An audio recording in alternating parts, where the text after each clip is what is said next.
Ladies and gentlemen, now today it's just been officially confirmed that tomorrow the level cap is increasing on characters from 75 to 80. And the good news with this is that 80, I believe, is the limit on the Japanese version of the game, so it's not going to increase for quite some time after this. I think a very, very long time. However, I think, since the launch of the game, just under 3 months ago, they've been relentlessly pushing the level cap increase. Like a couple of weeks in it was 65, a few weeks after that 70, then we had 75, and I think a lot of players that don't spend a lot of money on this game have been really struggling to keep up with their main rosters. So yeah, I get it's definitely a tough time, man, because now the cost, like for SSR pendants to fully max out a single character, it's like 15 pendants and also 50 of each material to 60 to 80 a character, because the the 75 to 80 increase is 30 of the Crimson Demon ears and also 30 of the Grey Demon wings, and that's good in a way because it gives like Grey Demon wings a bit more of a use at the moment, because I know a lot of people are very sick of the Grey Demon, man, and they just want to see like Red Demon at the moment because those horns are, very, very valuable. But at least the Grey Demon wings are going to have a bit more of a use for that. But yeah, I think this is definitely going to be a struggle for the next few weeks while people are playing catch up. They don't really spend a lot of money on this game, especially kind of equipping out PvP teams. So today I've put together a list of all the characters that I want to take up to level 80 tomorrow. Again, I'm going to wail out, man. I'm going to do all of these characters tomorrow, but I also want to talk about, the reasons why I think a lot of these characters are very valuable to have at level 80.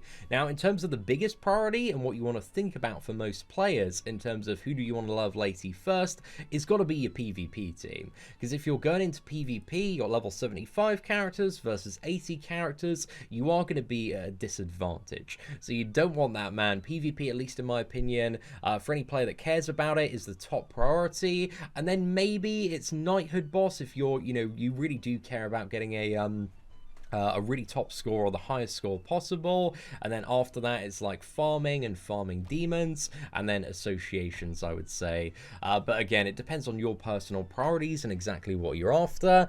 But my main priority list here kind of covers like 3 top meta teams that I can build with all these characters. So number 1, man, it's got to be Gotha. Like, Gotha is ridiculous for pretty much every mode of gameplay. Gotha's just the greatest of all time at the moment, man. He's just so good. The upgrades, the attack disable, that unique ability, he's just god mode in this game. Gotha is just such a powerful engine for really any mode of gameplay. So I think he's a definite top 3 for pretty much every player to take up to level 80. Second one is Escanor. I love the Escanor Hauser burst team in PvP at the moment. And Escanor, he's just great for all sorts of stuff, especially with Chapter 9 coming out tomorrow, man. Escanor is a cheat code for so much story content in this game. You just get to the ultimate, you win the game. His ultimate is just ridiculous, man. He's carried me so hard, especially on the free-to-play account as well.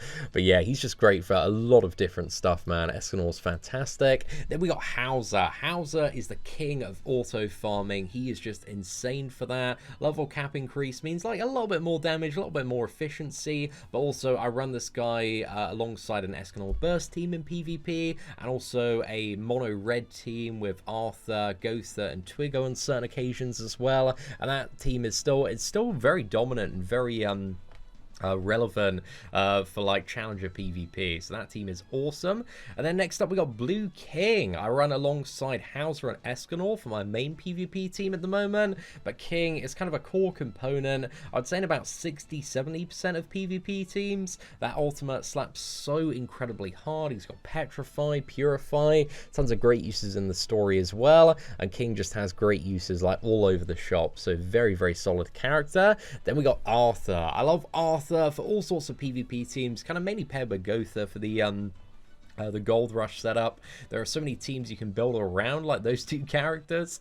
But yeah, Arthur is insane for PvP, man. That buff is just so incredibly dominant. Then next up, we got Jericho, who's just the absolute god tier MVP for getting a massive score against the Knighthood boss. Like, it's all about kind of lining up that perfect, like, freeze buff ultimate and just getting like a 3+ million crit. But yeah, she's amazing for the Knighthood boss. And again, if you want the biggest score, for some people, might be a priority upgrade, but again, if you're not really too fussed about going for a super high rank with your Knighthood, you could put her as like a second priority. So again, depends on your priorities, depends on exactly what you're going for there. But Green Merlin, great sub character for a lot of PvP teams, also various control teams as well. She is on the front lines as well, but Merlin with that passive ability that allows everybody to start with an additional ult gauge is just so useful in so many aspects of the game, like especially against what is it, the extreme grey demon, crimson demon. You can also use her there as well.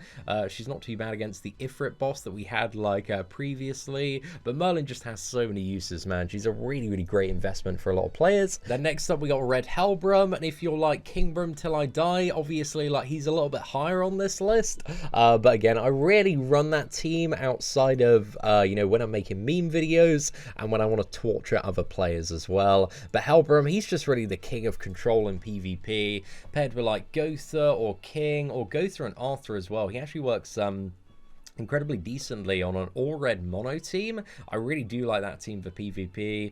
But yeah, Hellbrum's just crazy for PvP, man. Just really good there. And unironically, man, Twiggo is actually number 9 because he's just like the core component to really boost up the health and beefiness of those all-red mono teams. His passive gives like 30% more health to all allies. So yeah, that's just like beefing up red so much, especially combined with like Arthur's gold buff. You get that turn 1, man, like everybody has like 200,000 health and it's just absolute tank mode. So yeah, Twiggo is like definitely on my top priority list, very unironically as well. Like that passive is so good, and he's not too bad. He can get a couple of kills when he does come down as well, but it's mainly for the passive and also just how crazy good mono red still is in PvP as well. So this is kind of like my second priority list going down a little bit more. So these are characters that I kind of recognize like I don't really need to upgrade immediately, but characters I'd still like to upgrade as well. So SSR, we've got Blue Deanne, like Alt Rush team. She's very fun to play, hits like a friggin' truck as well. Then we've got Blue Lizhawk. I love her for so many different control teams.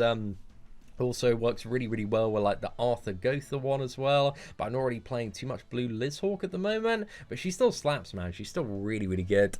Then we got Red Demon Meliodas. I love him for the Crimson Demon, man. He's just a cheat code. I don't think like he needs any more firepower because he's already like so good, but I'll probably like take him up to level 80, man, just to see even bigger numbers as well. Plus I like using him sometimes on that sub slot for PvP just because he's the comeback king of PvP.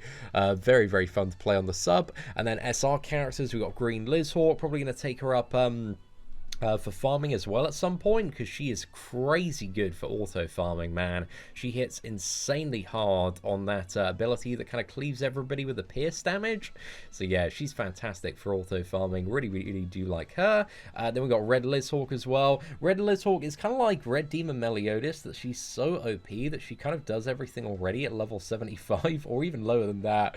Like, she's just a cheat code for that Red Demon, man. But I'd like to get her up to level 80 to see some slightly bigger numbers as well. And then we got Gil Thunder and Gustav for two characters that I use for like demons and also the Knighthood boss. So again, these two, they don't really like deal damage that's kind of worthy of any of those fights. However, I'd like them to have a bit more survivability for the hard mode version of the Knighthood boss. That certainly wouldn't be too bad. And also Red Griamore for the sub and PvP increases, what is it, all allies health related stats by 15%. So as an alternative to Twiggo on certain teams, Red Griamore is really fun to play around with, man. Like, I really like him as a a sub character, but Twiggo definitely gives a bit more tankiness overall. But if it's a bit more of a grindy matchup, Red Greenmore can certainly have a bit more value. So yeah, I go back and forth on which one I prefer on the sub slot, but he's awesome for the sub slot in PvP, man. Very, very nice. And then finally, these are characters that I'm thinking about taking up for associations, or I probably will take up. So you've got like either Red Gila or Blue Gila. For the majority of players, you probably do want to go with Blue Gila, man, because you know she has more value with the auto farming, and also is the association for Jericho and Hauser to get some more attack. So yeah, a lot of value in taking up Blue Gila, but I've got like a 6/6 Red Gila, so it's a bit more firepower for Jericho and Hauser. But again, Blue Gila is the one that I assume most budget players want to lean toward. Blue Meliodas for a variety of associations as well, like Arthur's association, got some pretty decent value there. So yeah, not really for the use factor, but just the factor that like he's an easy 6/6, man. So yeah, that's what we're gonna take him up for. And then we got Red Slater also for like the Arthur and Gotha associations. If we got like King on the team, or we're already using like Blue Meliodas for another association, I can have some solid value there as well. And finally, I've got Red Fighter Deanne. This could be like the Blue Matrona Fighter Deanne as well, depending on like, you know, which one has more levels. But yeah, like that's just for the association for King, man, because he hits like a friggin' truck, and this just really amplifies it even more. So yeah, that is the list of characters that I'm planning on taking up to level 80, kind of based off my my tier list and also personal experience as well. It's kind of like all these characters from here on out, kind of looking at the reasons why. Like Green Meliodas, I'm not really too fussed about, just because he's, you know, he's only really useful for story, but as soon as you get Escanor, he kind of does everything Green Melly does. Don't really feel like any Green King or Green Barnup, and Galland at the moment. Maybe like when Hell Red Demon comes back around, I've heard he's quite good for that, but not really too fussed there. And aside from that, I don't think there's anybody of really significant priority there. And then moving down, you know, we've covered most of these characters here. Wineheart, maybe for some people as well. Maybe Red Elizabeth if people really, really like her. Kane's just like mainly used for that sub-slot unique, so you just need him like level 60 with a unique unlocked. You could even have him as like, what is it, SSR, put some gear on him, just unlock that unique. So yeah, even level 50 Kane's just fine on the sub-slot there. And yeah, when it comes to the R characters, it's just Twiggo is God, man. He's also useful in the what is it, the sub-slot for Crimson Demon, because he makes all your red characters, if you've got an all-red team, really, really beefy. Put on some lifesteal food as well. You are laughing there.